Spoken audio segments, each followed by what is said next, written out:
राम मंदिर चढ़ावा केस में बड़ा खुलासा।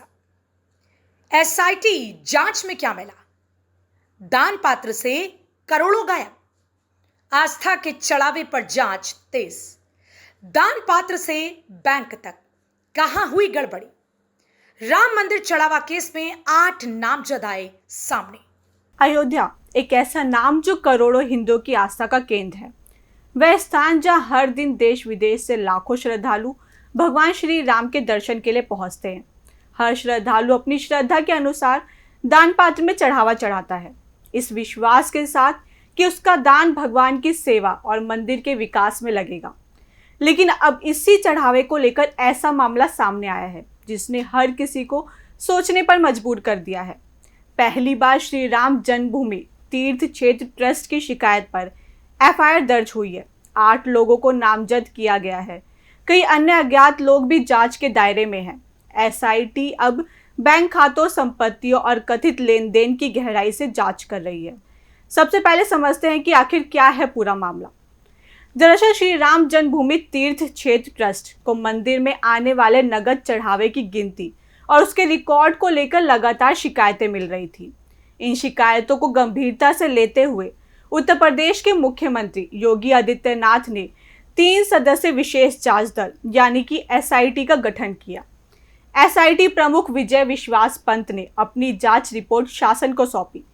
रिपोर्ट में आपराधिक कार्रवाई की सिफारिश की गई। इसके बाद अयोध्या के श्री राम जन्मभूमि थाने में एफआईआर दर्ज कर ली गई। एफआईआर के अनुसार आरोप है कि करोड़ों रुपए के चढ़ावे की सुरक्षा, परिवहन और गिनती की प्रक्रिया के दौरान कथित हेराफेरी की गई है।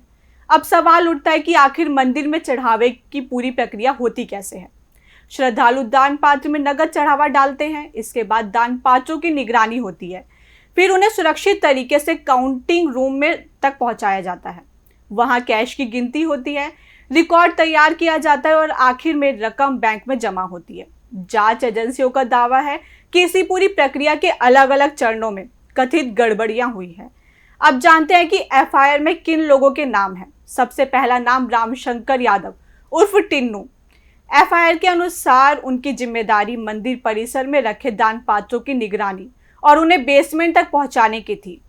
आरोप है कि इसी दौरान कथित गबन किया गया है और उस पैसे से संपत्तियां बनाई गई।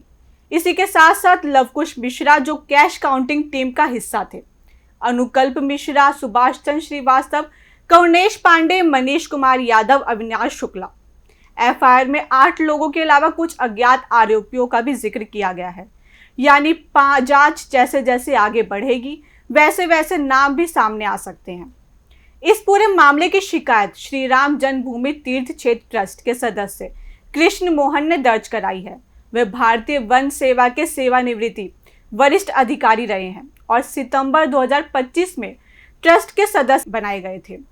अब इस पूरे मामले में सबसे महत्वपूर्ण बात यह है कि फिलहाल ये केवल एफआईआर और जांच का विषय नहीं है। जांच एजेंसियों ने जो आरोप लगाए हैं वे अभी अदालत में साबित नहीं हुए हैं। सभी आरोपियों को कानून के अनुसार अपना पक्ष रखने और निष्पक्ष सुनवाई का पूरा अधिकार है। लेकिन ये मामला इसलिए बेहद संवेदनशील है क्योंकि ये केवल पैसों का नहीं बल्कि करोड़ों श्रद्धालुओं की आस्था से जुड़ा है।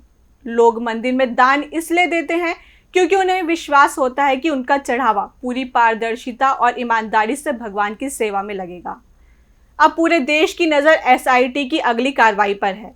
क्या जांच में आरोपों के पुख्ता सबूत मिलेंगे और क्या लोगों के नाम सामने आएंगे या फिर जांच में कुछ आरोप गलत साबित होंगे? इन सभी सवालों के जवाब आने वाले दिनों में जांच और अदालत की प्रक्रिया से सामने आएंगे।